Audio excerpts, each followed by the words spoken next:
Hello Internet, and welcome back to this, our third installment. I am Matt, and this is the year of the kilt, 2015. I'm wearing the kilt, actually many different kilts, every day for the entire year of 2015, and we're here to just talk about what that involves. Today's episode is going to focus on some of the more common elements of the kilt outfit or uniform or whatever it is you want to call it. Obviously, there's the kilt. Today I'm in the 8-yard buy a kilt that we talked about last time. It's the budget model. They're inexpensive, and oh my gosh, they're incredible. So there's obviously the kilt. There's a lot that goes with it, though, to be considered, part of the standard kilt wearers, whatever. We're not going to go along with the rules necessarily, but if you go to a Highland event, you should at least know what some of the things are called that these guys are wearing. So you have the kilt, right? That's the fabric. The apron goes in the front. We talked about that in our first episode. The pleats go in the back. Good job. You're making it so far. You'll often see men wearing some form of hat. Often they are something kind of like this, depending on if they're trying to go real military or if they're not. You don't see them often wearing the cowboy hat or the ball cap necessarily, but something more traditional might look a little bit like this. And then you'll get the sporran. That's the pouch that goes in front. I hear that sporran is Gaelic for purse, so you could just call it a man purse, but that doesn't sound nearly as manly as sporran. You get all different kinds of models of these. This is kind of an everyday wear, normal leather, whatever. You can get them covered in fur. You can get them with fur that goes halfway to the ground. They're crazy. But the sporran, and then it either has a chain or combination chain and leather belt that kind of goes around the back of the kilt to keep everything where it belongs. Inside the sporran you put things like your phone, your keys, your wallet, whatever, since your kilt obviously has no pockets. Above the kilt here, I'm missing a button, I like to wear a vest to just kind of class things up a little bit. This is not a fancy kilt vest, it's just a vest. I think I got this one at Savers or Goodwill, one of the local thrift stores. They're an inexpensive way to kind of class things up a little bit and dress you up a little bit. If you want to get rid of it and make it a little less formal, a little bit more casual, you either dress down your sporran from the fancy furry one to the leather one, get rid of your vest, that kind of thing. Rolling up your sleeves works really well too. And above the kilt is just whatever shirt that you've got. Your hat, whatever. Below the kilt, there's a lot going on. We'll just leave that joke to be said by someone else. So you've got the big old socks. Those are called kilt hose. Or you could just call them socks because that's what they are. They're just really big socks. To hold the sock up, there's usually something with elastic in it, and then a matching or not matching fabric.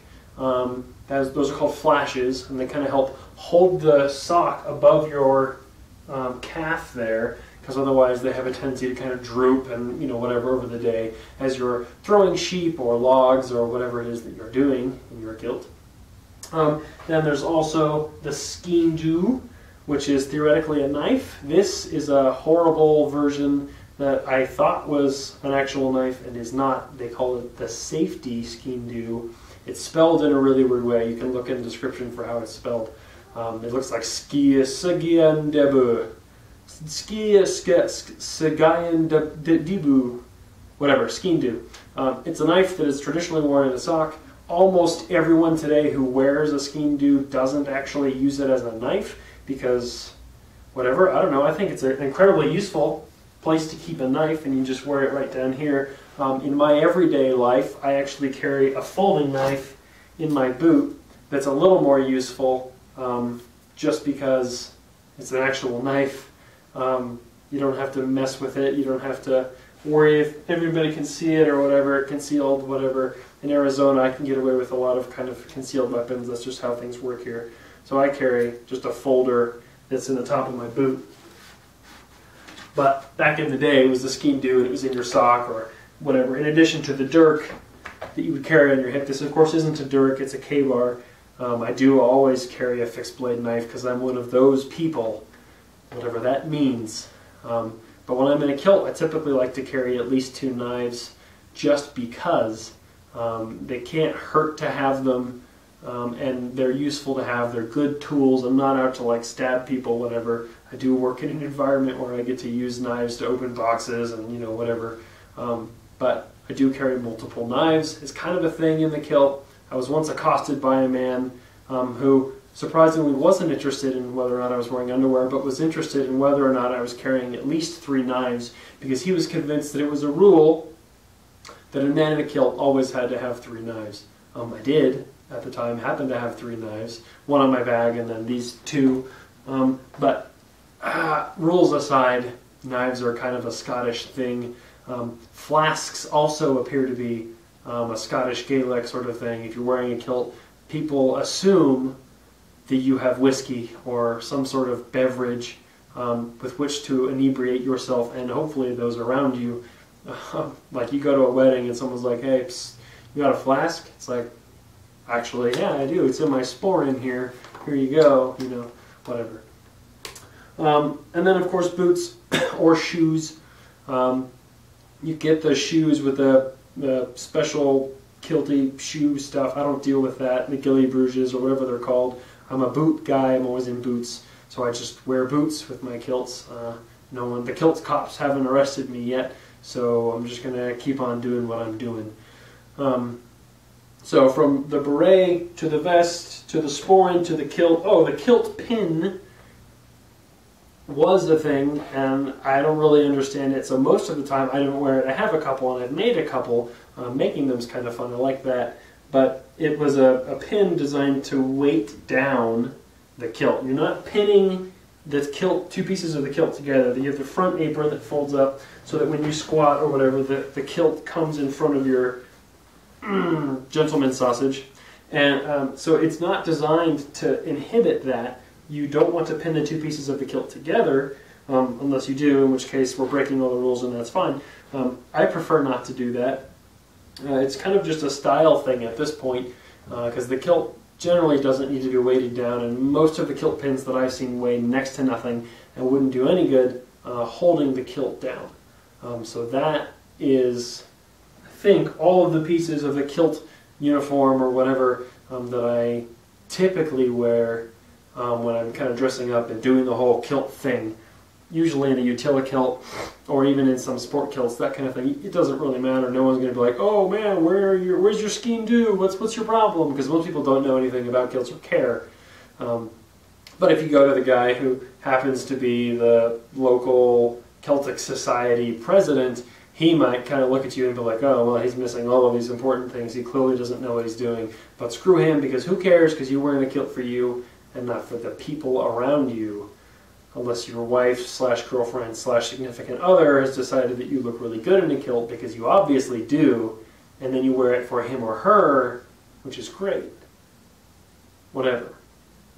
So anyway, we've talked about some of the different parts of the kilt outfit. Let's move to our quickie review today, which is of the sport kilt that I wore, I think, in the first episode, which was 4 weeks, whatever, weeks ago. So the sport kilt is an inexpensive way to get into the kilt. It's like $60 for the basic model. I think they're made in California, so you could call them local. They are handmade. They do have pictures of their staff sewing these things, so they are actually made here, which is, I think the kilt that I'm wearing right now is actually made in Scotland, which is cool. So these are made in the U.S. They are very little fabric, and it is much thinner than the sort of traditional kilt. This does not swish and sway and behave like a big kilt does, but it is excellent on warm days, for sporting events, when you're out slacklining or mountain climbing or hiking or whatever it is that you're going to be doing. A sport kilt is a good option. Like the utilikilt, it has a very easy release system. You just pull and the Velcro comes apart. I'm not a big fan of the Velcro, and I don't really like the sound the Velcro makes.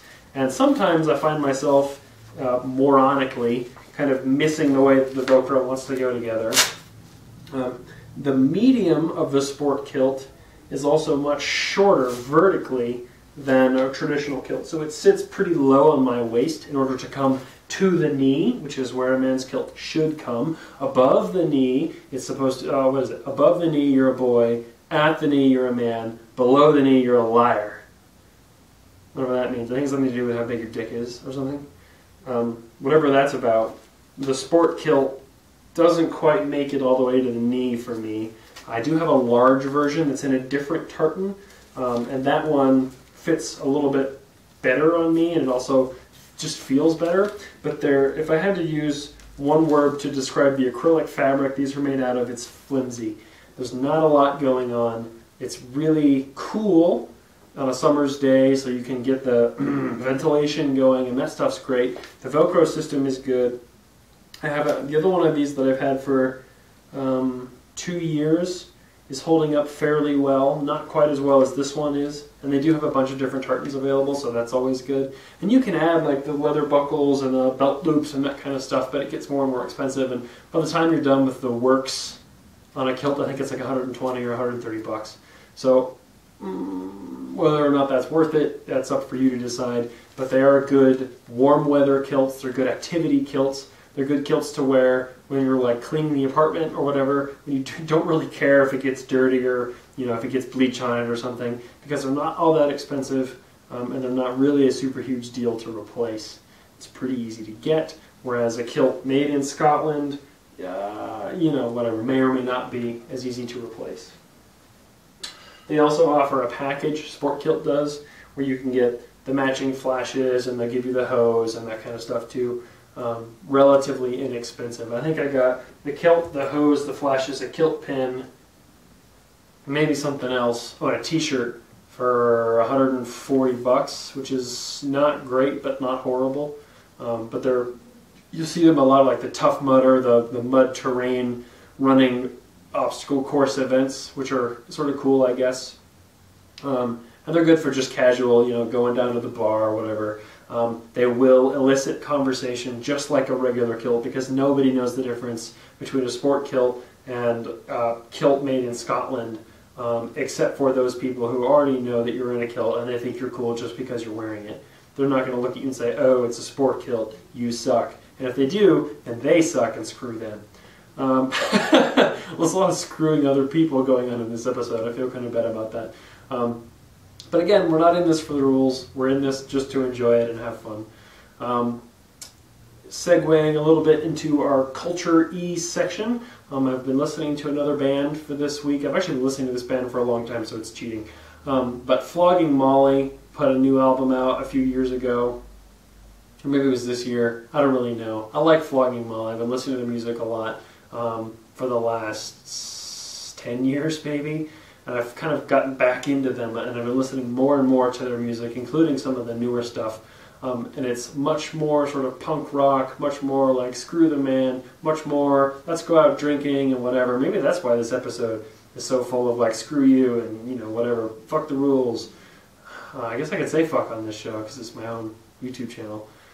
Anyway, so Flogging Molly is much more my style because I've kind of got that like screw the man sort of built in.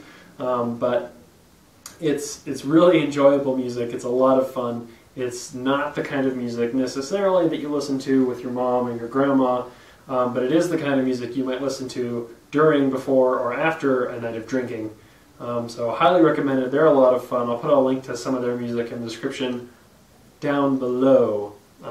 Flogging Molly is a real blast, and you know someone else who loves Flogging Molly almost instantly when you see them, because if the music's playing, you know, they're like nodding along, they're like having a good time right with you. And it's pretty easy to just have an instant connection over something like Flogging Molly, especially at some of the Irish pubs and bars and things that are very popular. So, I think that's about all I wanted to talk about. Nothing really crazy happening. I'm not getting, you know, weird stories. I'm not getting weird looks. I am pretty much the only guy in Flagstaff that wears a kilt full-time. There's one other guy that I've met. He works for the university here. He wears a utilikilt pretty much full-time, but I'm the only guy that I've seen in plaid, you know, or a utilikilt, whatever, all the time. And no weird stories, no shenanigans, no one's threatened to kill me or beat me up or anything. We started a bunch of conversations. We hanging out with people. It's been a positive experience so far. Of course, I'm only a month into it. A month? Has it been a month? Not a month. However long it's been. I'm losing track of the days, which is great.